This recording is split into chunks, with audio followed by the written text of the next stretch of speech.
Hello, everyone. This is the C Squared podcast. You're with Cori and Curtis, and we're with Andy Dowling of LORD. He is here joining us today to talk to us about his podcast, his covers album, and all sorts of other fun stuff, probably a lot of knowledge bombs as well.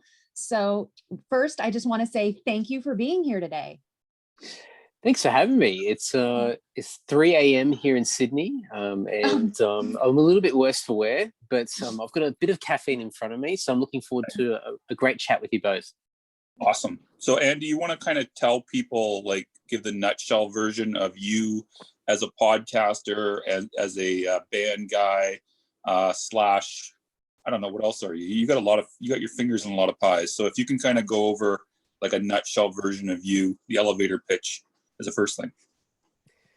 Yeah, this is one of my challenges. This is one of my weak points, is trying to explain myself to people. But I guess first and foremost, I play bass in the Australian metal band LORD, and LORD's been around since it's been around since 1989, and we changed the name from Dungeon to LORD in 2005. So there's a lot of legacy to the band. There's a lot of story and narrative that we've certainly taken advantage of over the years. But I've been in the band since 2005. And in addition to playing in the band, I've also created a podcast about 5.5 years ago called the Andy Social Podcast. And off the back of that, I've created a number of other podcasts, which I've utilized, so really taken advantage of the podcast platform by sort of getting out there and promoting the band and other niche interests that I've sort of accumulated over the years that sort of been a bit of an offshoot out of the music industry. So a lot of amazing sort of opportunities for me. So I think for me, the role that I play in the band is obviously, from a music point of view, I'm playing bass, but I'm also taking on a number of other roles, such as a band manager, working in sort of PR, marketing, sales. When it comes to touring, I'm also doing sort of the tour managing sort of role as well. And it's a real mixed bag. Yeah, I'm sure. So, Cori, you want to start with the questioning? You make it sound so sinister. Start with the question, like it's the Inquisition or something. They pour Andy to the rack or something. As a start, I am mean to Andy, but Andy's mean back to me. So we like to be mean to each other. I bully him I was gonna say we're all mean to each other, aren't we? We're all big giant bullies, but in like a nice way. Of course, absolutely. So my first question actually isn't what I was originally going to ask. It has to do with what you just said. So you said you took on the role of like the band manager and then also the tour manager. So how did you kind of fall into that role? Are you just like the one guy who's responsible in the band, or do you come from like a strong background in that kind of a thing, or are you just making it up as you go like I do? Yeah, probably more so the last point, really making it up as I go. I think like a lot of bands, we always start out wanting to have a professional outfit with a number of very skilled people that are assisting us. So having booking agents, having true managers, band management. And when we transitioned to the name LORD and sort of hit the ground running, we're doing a lot of great shows. We had band management at the time. But one thing that I started to identify really quickly is that band management for us was only taking us so far, because they didn't really have stakes in what we were doing to the extent that we did personally. So what we're finding is that that my expectations versus what we're getting out of management at the time was just not on par. And I started to get really inspired by other bands who were doing more than what we were doing. So it got to a point where I started thinking, well, if nobody else is going to do this, I may as well do it myself. And it wasn't with the intention of taking over the entire operation. I just started doing things here and there. And eventually management just sort of fizzled out. And then it just became life experience. Like a lot of things that we do around the place, it's a case of just hitting the ground and just learning through trial and error and sort of picking things up as we go. But I think, without going into a lot of detail, because I try to keep the world separate. I mean, I have a bit of a professional career as well. That's outside of the music industry, and a lot of that revolves around things such as dispute resolution and a lot of customer interaction and things like that. And so those, and I haven't talked about a lot of this before, but a lot of those skills that I've developed in my professional career have actually helped me quite well in my professional career in music, I should say. So I've sort of blended the worlds together and been able to sort of become a bit of an asset in the band, more so than just picking up a guitar and playing. Yeah, that's all really awesome. And yeah, definitely dispute resolution when it comes to management is an extremely important skill to have. Yeah, they come up. A lot, and the ego aspect of the music industry is just a massive thing, whether it be in the band itself and just trying to make sure that everybody's on the same path together, or just dealing with just different people. I mean, it's a very unregulated industry, music, and so you really have a mixture of all sorts of different characters along the way. So you've just got to make sure that you're as resilient and as possible, and maintaining your composure along the way. So yes, it definitely comes in handy. Yes, anybody who's worked in customer service probably would actually do well in the music industry. If you were to ever go back to having a manager, what kind of things would you look for that like you weren't getting before that maybe other bands should look for in a manager? Because you said there were some gaps. So like, what were those gaps and what should bands be looking for? I think it just comes down to finding somebody who is actually passionate about what you're doing. And not to say that our manager at the time wasn't passionate. I think he certainly was, but I think we were at a particular time in our band where we were pushing a lot more to get we're far more active, I should say. We're far more active as a band, and the manager that we had at the time just didn't feel the urgency that we had to sort of get out there and do a lot of shows, do a lot of press. I think he was sort of looking at it from an angle of a very slow burn and thinking long term, which was, there was nothing wrong with that. So I think for us, it's just ensuring that our expectations and where we are as a band now, like how long the band's been around, and our goals match the goals of band management, because they can have a stake in what we do, and obviously there's a monetary benefit of being a manager. So you can have an agreement on that side, but I think they've ultimately got to be able to be on par with goal setting.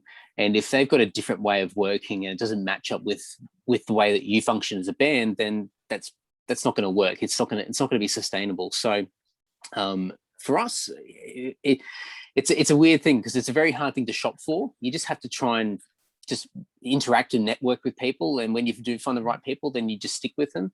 But I think from a band's point of view, I don't think anyone should ever feel desperate to try and find band management. It definitely helps and can give you an advantage, but ultimately don't sacrifice your goals and your plans for somebody who might have a completely different way of looking at it if it's not going to be beneficial for your long term. Yeah, that's definitely like the number one thing I tell people to look for too, is somebody who's passionate and who shares your goals. So like they could be a great manager, but if they have a completely different style and don't necessarily mesh goal wise, it's just never going to work, even if they're amazing in other aspects. Absolutely. Yeah. Curtis, I've been monopolizing him for the past few minutes. You want to jump in? I do. I want to follow up something. So now just the goal aspect, because sometimes this could be an issue. Like the manager can sometimes have higher goals than the band, and the band can have higher goals than the manager. So I guess in your case, it was more like they had lower goals for you than you did, correct? Yeah, to an extent. I think in the short term, they did. So I think they were more looking at it from a slow grind perspective of really building the band over a long period of time. And for us, we were in a unique situation where we already had some legacy and some storyline with the band. And so we were riding the wave of that. We had an advantage. And so for us, it was a case of being more proactive and hustling a lot more to find shows, get more high profile shows, because we were able to do that.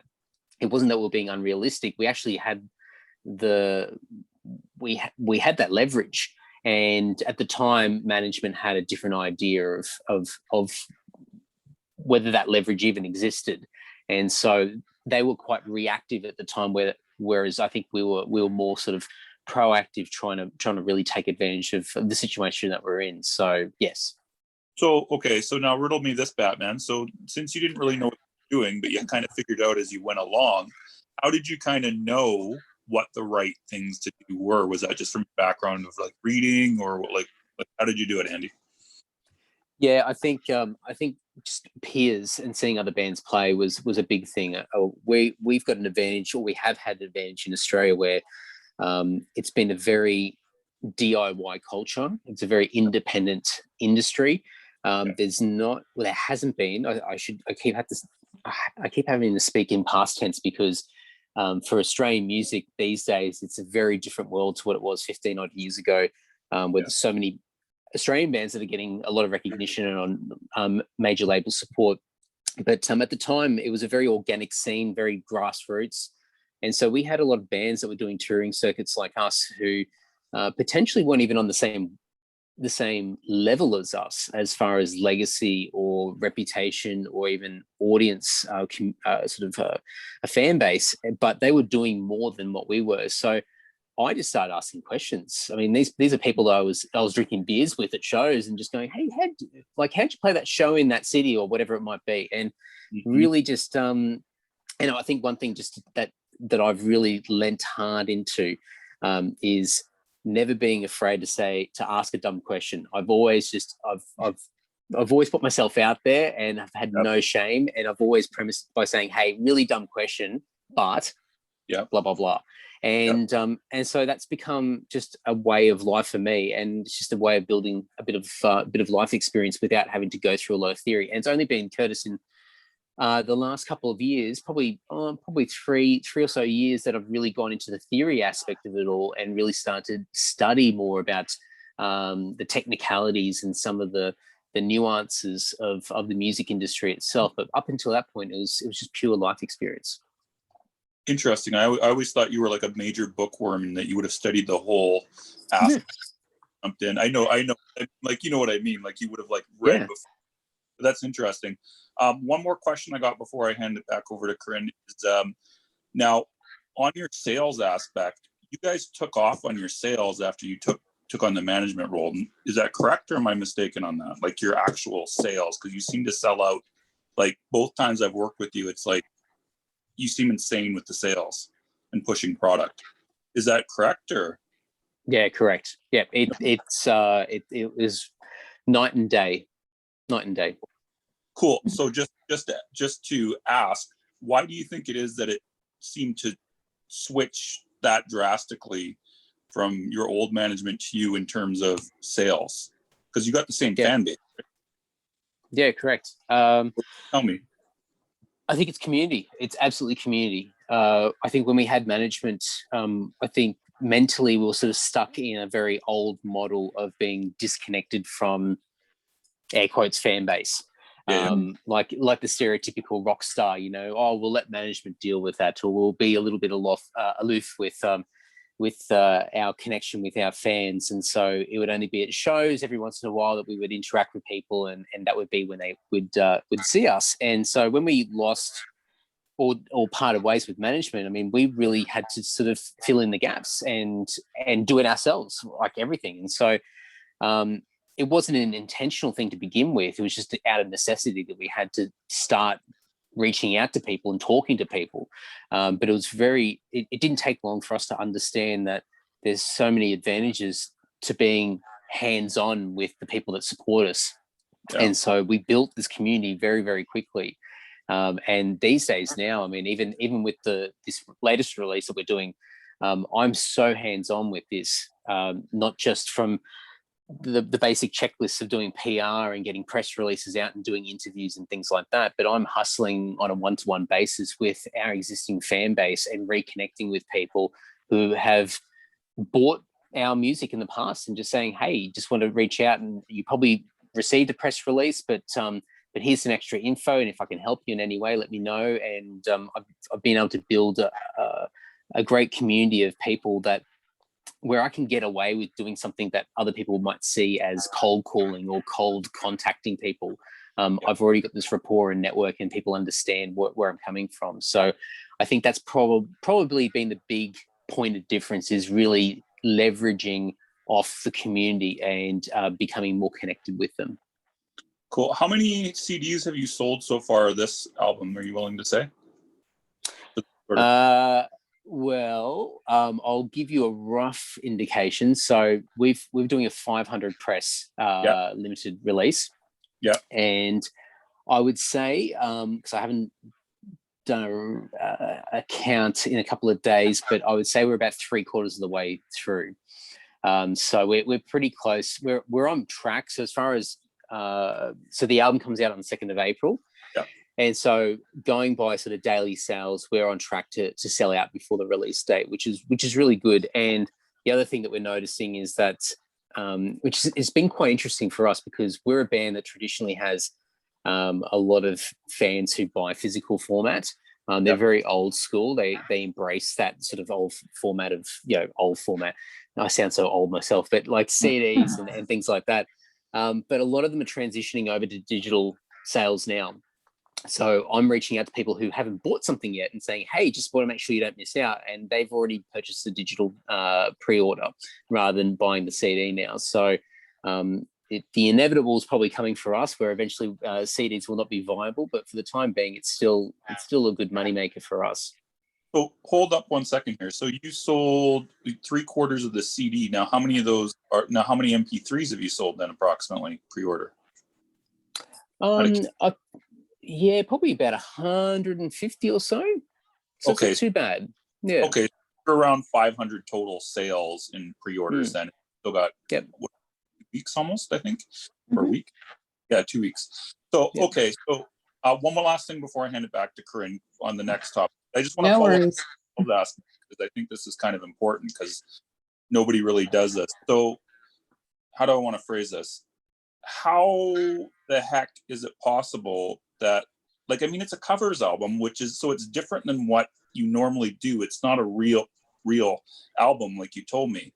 Can you kind of give some tips on how you kind of do it's kind of it's not novelty, but you know what I mean? It's not a LORD mainstream release yet you're going to sell out. How do you do this is the question I'm trying to ask. I think we're very lucky and fortunate that we've had momentum going up to the point that we're at now. I think it's a horrible example to use, but if you're thinking of larger bands, like big legacy bands, they can put out almost anything and their fans will buy it. True. And out of like a knee-jerk reaction. And I think we've got a little bit of an element of that to an extent. Not that I can really sort of lean on that and rely on it. But there are people who will buy our stuff no matter what. And then afterwards probably try and work out what they just purchased. But I think also for us, we've been really, really passionate about bang for buck. We want to make sure that what we do provide people is value for money. And I think part of that is exciting to people. So whether it be physical format, combo packs, bundle pack releases that we do, or even from a digital point of view, the covers album's 23 songs. And we also bundled in over 2 hours of podcasting where Tim and myself and the band spoke about, the 23 songs, and we spoke about the stories behind it. And I think that's just an extra value add where people have sort of gone, hey, I want that. I want to listen to it and check it out. So I think some of it is an advantage of just having that legacy and building up that fan base over time where people just jump in no matter what. And I think also we've created an element of scarcity in our releases over the past several years where even with a full-length album, we'll do first pressings, second pressings, third pressings, and we'll change the format on each one. So, and I make a big joke about this now, but I just say to people, I go, don't snooze on our releases. If you miss out, don't come to me later on and say, hey, can I get a copy of that album? Because it's gone. So I'm going to drop all these hints here. I'm going to drop all these warnings. Yep. So if you snooze, you lose. And so people are starting to jump on top of that as well. So there's a few things there, but it's definitely it's a slow burn. It's taken a long time to get to where we are. So we're very lucky that we're in a position where we can sell out releases. Yeah, fair enough. Corinne, do you want to go anything more on sales before switching up, or? Not necessarily sales, but I did have a topic that, has been a common thread throughout this whole question and answer portion with you is that your community that you've built is extremely strong and an extremely powerful thing. And I mean, I've seen other bands do it, and I've seen other bands really, really struggle with this. So would you say that like social media is one of your biggest tools when it comes to building that community, or how have you built up such a strong community and found the bandwidth to one-on-one interact with your fans? Because I agree, it's absolutely necessary to have that community. And I just see a lot of people struggle with this. Yeah, it's tough. I think it's tough because when you look at social media as a topic, there's so many different platforms and there's so much to maintain, and you can use these third-party platforms that can sort of self-populate all the different platforms, but then you lose some of that organic reach and that organic connection with people. So it's a very daunting thing to do. And I think for us, I mean, we've been lucky, and I've been lucky that I actually enjoy using social media, which I think a lot of people, it's a necessary evil. Yes. I love to interact with people and build rapport and network, and I have a real personal advantage and benefit that I get out of it myself. It's not just it. I mean, obviously the band benefits from it, but for me, I always think about my own reputation and building my own sort of image in the music industry, or extending past that. So utilizing social media has been really important. But I think one thing that has been a point of difference for us is really scaling back and understanding that we don't need to connect with everybody. I think if people choose to connect with us and they come to us, so they're messaging, they're leaving comments and whatever, it's a non-negotiable. We've got to interact some way with them, whether it just be the usual social media things, liking and love hearting and all that sort of stuff, or actually engaging and responding. So that's sort of a non-negotiable, but I don't think that we need to be constantly trying to win people over all the time. I think we need to have a consistent stream of content, not overdoing it, but just posting along the way. But really sort of scaling it back as far as building the community one person at a time.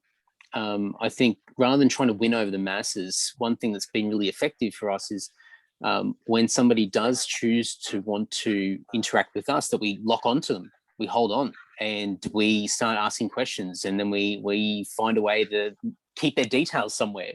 So mailing lists, and for me, like my sales spreadsheets, this is an advantage that we have from a sales perspective, is that I have this horrendous sales spreadsheet that I've kept over the years. So I've got tabs with every major product that we've released over the past, how long have we been doing? Probably 6 or 7 years. And so I've got lists of extracts out of like our sales platforms with all these contact details, and I can see what people have bought from us. And so that helps me sort of engage with people and give a reason to reach out and say, hi, Curtis, I noticed that you've, you picked up the Chaos Raining release last year, etc. And I just want to make sure that you're aware of the upcoming release, etc. And I've got leverage and an opportunity to DM people and send an email or something like that. So there's an essay on the internet called, I'm going to get this wrong, but I'm pretty sure it's 1,000 Fans by Kevin Kelly, is it? I think. Remember the name, but yeah. Yeah, and it's just, I think that it's a very short read, but the nutshell of the essay is to say that you don't need to win over the masses. You need a small community of people, and they will support you. And his theory is that if you can get 1,000 fans, then that's whatever you're doing is sustainable. And 1,000 might be quite lofty for a lot of bands to begin with, but you can start at 10, then 50, then 100. And I use the term inner circle with our fans. So I always say, you are our inner circle. You're an extension of the band, and I make them feel like they're a part of the band. And I'm not worried about winning over, tens of thousands of people, because it's not sustainable to begin with. I've got to build to that point. So it's a very long-winded answer, because it's something that it's constantly trial and error from my end. But I think just scaling it over time is probably the key. Not worrying about trying to hit every single person straight away, but really locking into people who choose to interact with you, and then building it slowly from there. Oh yeah, definitely. And what's your like your number one social platform that you see the most interaction on, just out of curiosity? Or is it all of them pretty equally? I think from a volume perspective, Facebook is still the Still number platform, one? although Facebook is becoming more and more frustrating as they continue to change their Definitely. platform. What they did to pages in the last few Mhm. months has been horrendous, and really, really challenging. We've lost a lot of our content on our page. We don't know how to interact with our community properly. So there's been a lot of trial and error in that space. But I think still we can post on there and we still have great engagement for the most part. Do you have a But fan group people can join? no, we don't. Mhm. So this is that's a good point, because we've undernarred about this in the past. And I think this is one of the things where we started to sort of have a hard think to ourselves about what is sustainable and what's not. And I think that fan groups or fan pages can be absolutely fantastic and a massive advantage for bands, but you need either the whole band or the majority of the band to be 100% committed to maintaining and interacting on those pages all the time, because I think that's another level of engagement on top of social media as a generic sort of term, because when it's sort of labeled a fan sort of community, I think there are other expectations from the community as far as your level of engagement with them. So for us, we sort of realized that maybe that's not as sustainable as just maintaining normal social media platforms. And it's sort of like the 2021 version of having an old school fan club, like white male or a street team and things like that. And they're just you need people to be able to manage that kind of stuff. So not at this stage, no. Okay. No, I was just curious if you did. But from a marketing perspective, all of this it's absolutely, so I do marketing in my day job as well. Yep. And it's something like a person is 80% more likely to create or to listen to a recommendation from a friend than they are an ad. So those 1,000 fans that you talked about, they will bring the tens of thousands of others, because they'll be the ones saying, hey, listen to this, listen to this, listen to this, to all of their friends. So really maintaining that small amount of relationships will bring you everything else. So, I mean, it's amazing the community that you've built to the point where you can just, sell out of a covers album, which not a lot of people can do. and you're right. It's I mean, our community, and I try not to use the word fans too much. Not that there's anything wrong with the term, but I've tried to break down the walls of separation between us and the people. Yeah. And I've always said, I go, the people that support us, they're our marketing team. So what you just said, 100%. Word of mouth is the most effective way of getting word out to get to promote something. And if you've got people that feel engaged and they feel like they're having an impact and they're part of what you do, they're an extension of the band, then there's that motivation right there. I mean, you don't have to tell them to do anything, or on the very odd occasion, you might have to do like a call to action, but they're going to respond to it and they're going to appreciate it, and they understand the higher purpose of what you're trying to do. So yes, instead of spending thousands and thousands of dollars on marketing on a very cold basis to try and build something from nothing, it's very much a case of investing for the long term and building up your marketing community with your fan base. Oh yeah, definitely. And I've seen bands with, no label, no management, no nothing, be extremely successful simply because they invested in building that community. It's really impressive how powerful it can be. But Curtis, I've been monopolizing him again for a while. I'm actually going to ask some questions, and I'm sure that you wanted to know, because maybe you didn't think about this, but I need to know a couple of things. So, because Cori manages a band in France, and you are in Australia, and which is basically like middle of nowhere in the world. Not anything. You're surrounded by ocean and water and things that want to kill you. Things that want to kill you. You got wild kangaroos and all sorts of there, bugs, tarantulas. But anyway, so basically you're on an island in the middle of nowhere in, well, I don't know, Asia, whatever. I don't know what you're considered to be. They're their own continent. Are they on their own continent? Okay, closest to Australia is its whatever. own continent. Okay, but anyways, my point is you're in the middle of nowhere, and you're growing a band, you're selling out and stuff like that. Cori, don't get embarrassed. And you're selling out. So how do you kind of like make it so that way you got fans outside of Australia to ship product to without like gouging them on price, and so that way they actually buy the product? Because she's having this problem with her own French band for shipping to the United States, Australia, and everywhere else. People are not buying as much outside of Europe Because of the international shipping rates. Yeah. How do you get around this? Is it just like tell us how we do it or how she does it? Yeah, look, there's no right or wrong way of doing this. And this has certainly been a trial and error perspective for us, but where we've made a lot of mistakes over the years just trying to work this out. I've been, I think with what's happened in the past 12 months with the pandemic, so without getting too techie, shipping out of Australia, what we noticed was that a lot of countries around the world started making requirements with regards to the method of shipping. So we noticed that in the past you had something, well, in our country we had something like called economy, and then we had a tracking system. And economy basically just didn't have a tracking number, but it was a cheaper way of shipping product. And so us and a lot of other Australian bands would utilize that method to ship single CDs or very small items, and that would keep the cost down. And then anything larger would go into a tracked system. But with COVID, what's happened is that they've removed this economy platform, and now you've only got a tracking measure. So for the United States, I've noticed straight away that everything's logged. So when I'm shipping something out, they've got to know, they've got to type everything into the system, what's in the parcel, who are the people that I'm sending it to, my details, and everything's got to be tracked. And of course, that comes at a premium. Yeah.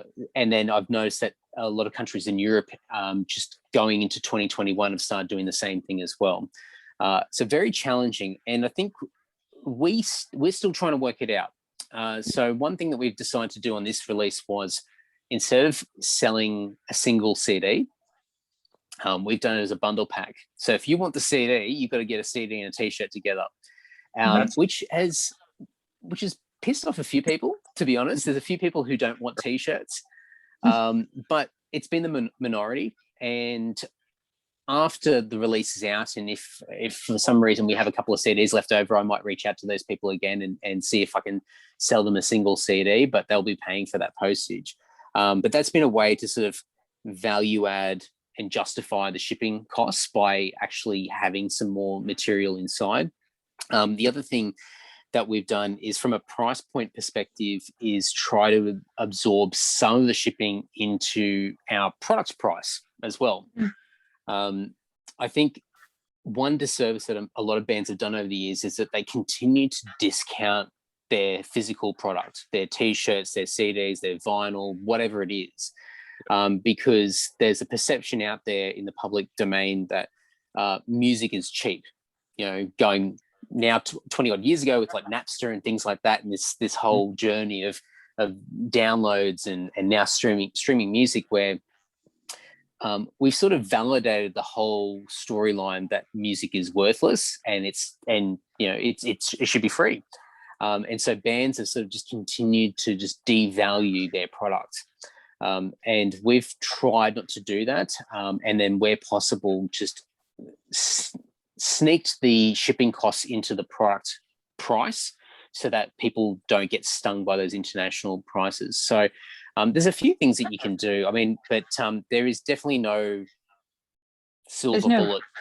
Not right now anyway. Yeah, with all the regulations. I've noticed it, even though they're neighbors, France and Germany, it's more expensive to ship to Germany than it is to ship to the US because of all of the regulations. Wow. It's really weird.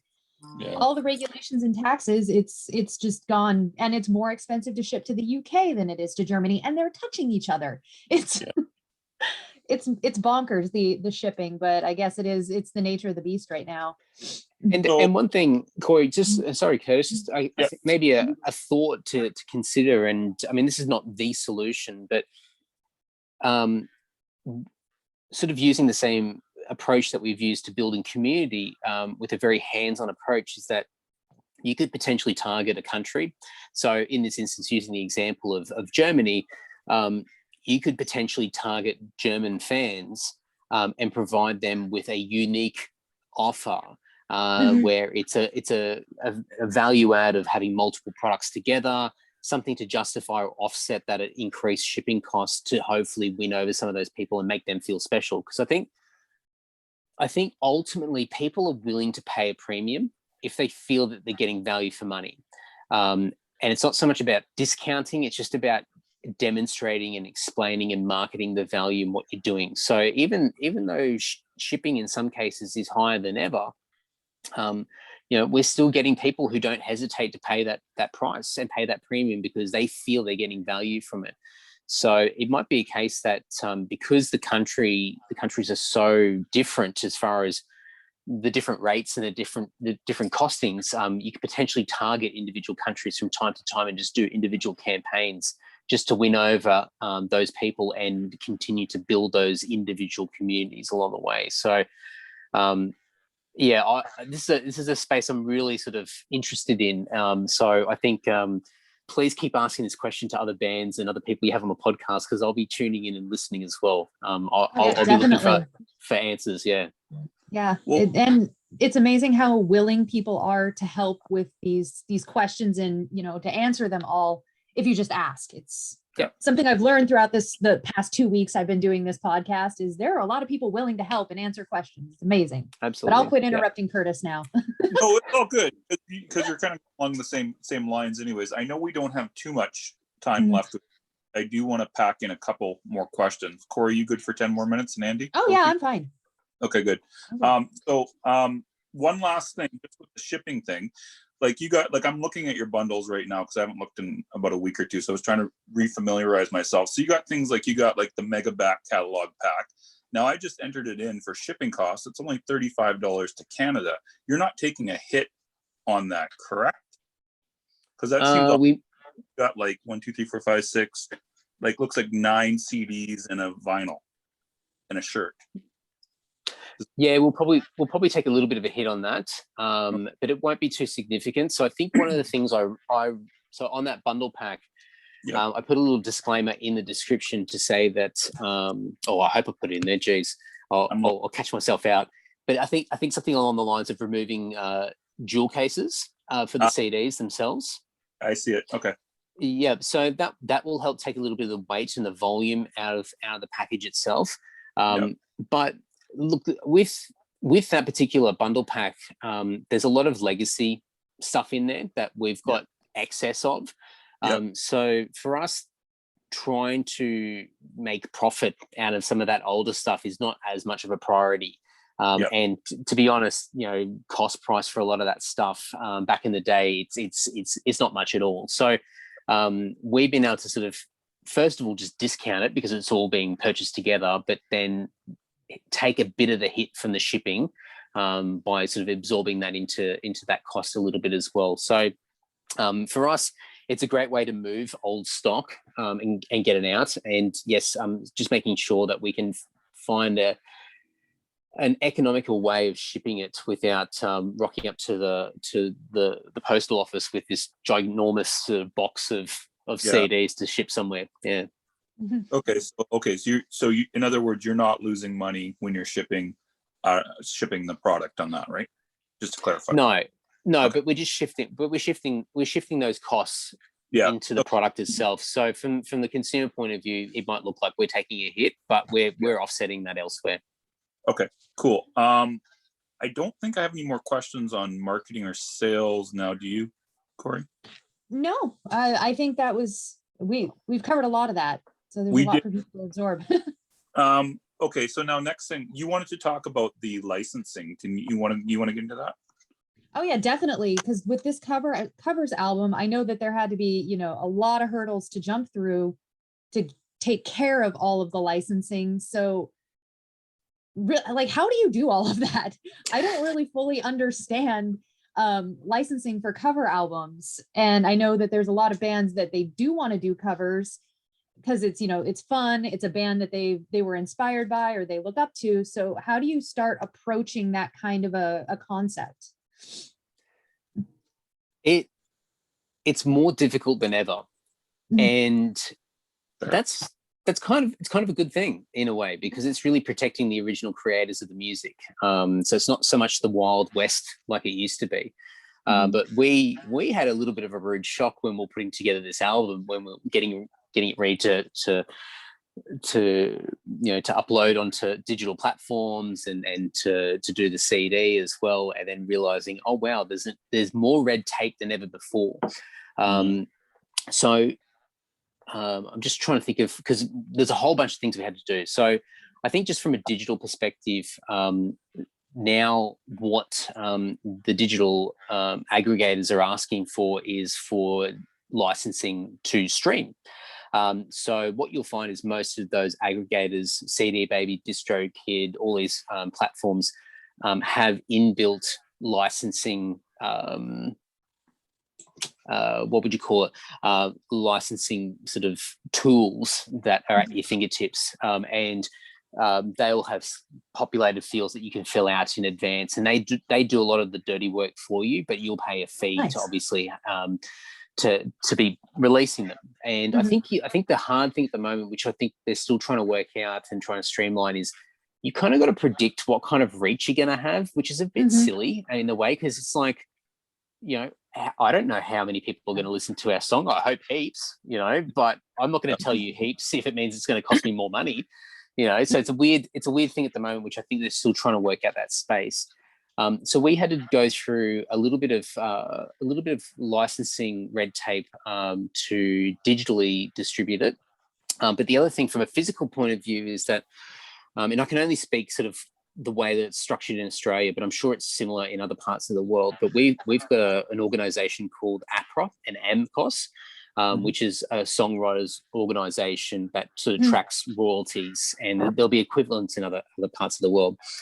And so for us to do it, so for us, what we need to do with CDs in particular for this release is that you submit an application, you tell them how many units you're going to print, you tell them how many cover songs are on the album, how many total number of songs are on the album, and what you're going to potentially sell it for, so a rough recommended retail price.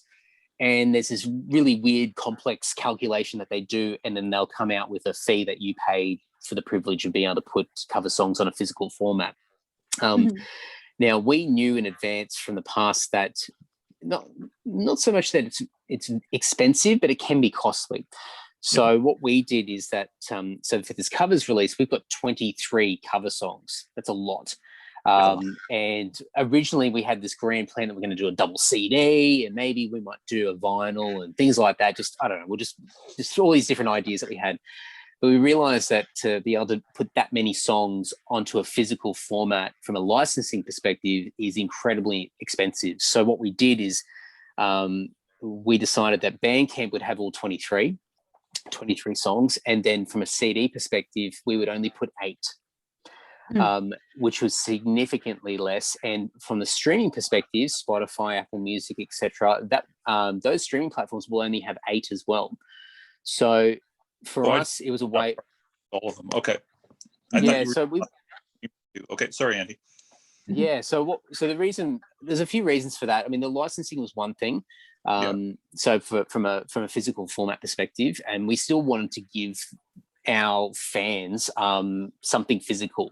There's still a lot of old school buying habits, so we wanted to have a collectible as such. And I think the reason why we've kept all the tracks exclusive to Bandcamp is to really drive traffic there, to be honest. I think the way that I look at streaming at the moment, at least short term for us, is it's a promotional tool, but it's not the hub. It's not the place to hear all of our music and to support us. So we're using Spotify as a marketing tool to drive traffic to Bandcamp. So yeah, you can listen to 8 songs from the release, but if you want to hear all 23, then you can't log into Spotify or Apple Music. You're going to have to go to Bandcamp and spend a very small amount of money to get a hell of a lot of music and content from us. And we did a little bit of that with the last album that we released, last full-length album, and that's done us a lot of favors as far as generating more contacts and more revenue by having people go to Bandcamp because they wanted those bonus tracks and those exclusive extras that aren't on streaming platforms. And that's a little bit of a tangent, but it sort of explains a little bit behind the licensing aspect, because the licensing can be quite convoluted. It can be complex at times, and it can be costly depending on your budget as well. So trying to make sure that a lot of that's digital rather than physical was a big focal point for us. Yeah, and that's a brilliant marketing strategy. I dig it. I'm just double checking right after we get off the phone that I did note that in the promo, because I didn't remember you saying that. So I'm going to double check that when we get off the phone, that all you're on Bandcamp, not on Spotify, because for some reason I was thinking they were also on Spotify when it comes out. So I'm going to double check that when we get off the phone just to make sure. Yeah, and Curtis, sorry, just on that really quickly, without talking too much of our own shop on the podcast, but look, even if it's not mentioned on there, I'm not too phased. I think it's an interesting experiment to see what happens on release day, because there'll be a lot of people that are pre-ordering at the moment, which is great, and that's the purpose of, at least the short-term purpose, is to get as many pre-sales as possible. But when it is released on streaming platforms and people only see 8 tracks versus what we've advertised 23, there might be some a little bit of frustration or sort of a little bit of motivation to ask some questions and to seek more information and understand what's going on. So it might actually create conversation out of it if people haven't connected the dots, because I think people would probably naturally just think that everything's going to be on Spotify, and it's not going to be the case. So it'll be interesting to see. So even if it's not in there, Curtis, I mean, it could be a good experiment. I'll forget about it then. And then once we're off the phone. Okay. One last question that I have, and then I'm going to give Cori one opportunity to ask one last question, is what are your expectations with this album versus like a real album? Well, funny enough, when we were talking about doing the covers album last year, I think the initial sort of thoughts were it was just a bit of a throwaway release, a little bit of an interim thing, just to keep the whole machine moving. But I really wanted to treat this as an album in the sense of how to market it, how to promote it, how to get word out there, and treat it seriously. It's a release. I mean, they might be cover songs, and in some respects, maybe easier to put together than an original studio album that you'd put out. But ultimately, it's all of our music's a marketing tool. It's a way to bring people in, and so. For us, we need to put as much effort into this as any other studio album. And what I hope from this album is that, I guess maybe just to give some context for anybody who might not be familiar, but for us, we've been known for cover songs for years. We've really lent hard on cover songs from time to time, and they've been extremely valuable for us to bring new fans in. We did a Kylie Minogue cover about 10 odd years ago. And I love her. and that cover it's still a return on investment.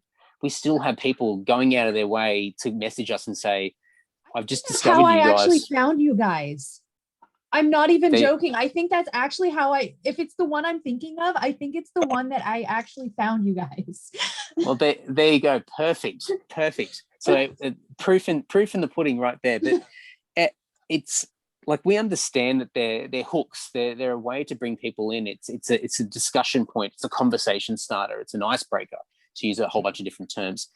And so what I'm hoping with this covers album, it's this same approach, but probably amplified a little bit more, where there are 23 tracks, but it's a mixture of very obvious stereotypical cover songs, like covering Judas Priest and Iron Maiden and very heavy metal sort of covers, but we're covering Kylie Minogue, we're covering Savage Garden, we're covering who else is there? The Police, a bunch of like 80s pop as well. And so that brings in different people who normally probably wouldn't check out a heavy metal band called LORD, but suddenly there's a reason to. And we've seen in the past that a cover song can motivate people to go, well, I'll go and listen to something else that they've released, another song, original song, and we've won over fans. So I'm hoping that it becomes a little bit of a gateway to what we've been doing. And in behind the scenes, we're still writing. We're writing new music, and we're not sure when another album's going to come out. Hopefully sooner rather than later. But maybe this is a way to continue to build the fan base and build that attention, so that when we're ready to announce a new studio album, that will have more people than ever before ready to go and be excited to support. So fingers crossed. That's the theory. We'll see whether it actually plays out. Cool. So Corinne, what's your favorite song off the album? What's your favorite cover that you did? This is a really odd one. There's a band from Japan called X Japan, of all names, and it's probably only been the last sort of 10 or so years that they started to get a little bit more Western sort of recognition. But this is Japan's biggest band of all time. They're bigger than the Beatles ever were in Japan. They've sold out Tokyo Dome 4 nights in a row. They're huge, absolutely like ginormous band. And they're a band that has started off playing like speed metal, very Blind Guardian-esque sort of stuff, and then transitioned into like pop and arena rock. And they've just, they're incredible. And so we covered a song from earlier in their career called Silent Jealousy. And we actually recorded this quite some time ago. And it was such a fun song to play. There's so many different changes and arrangements within the song. And I have a personal, like, just affection for Japan in general. So when I hear it and I reflect back, I've just so many memories that come back of just going over there and touring, and a lot of friends that I've made over the years as well. So I guess a lot of personal connections there. But yeah, our cover of X Japan's Silent Jealousy would be my number one. Awesome. Well, Curtis, any other questions you wanted to ask? You the same question. If you got nothing, I got nothing. So Andy, do you have anything final you want to give as a word of advice, anything to plug other than buy his album Undercovers by LORD? Well, his band's album. Thank you. Thanks, Curtis. Yeah, do that.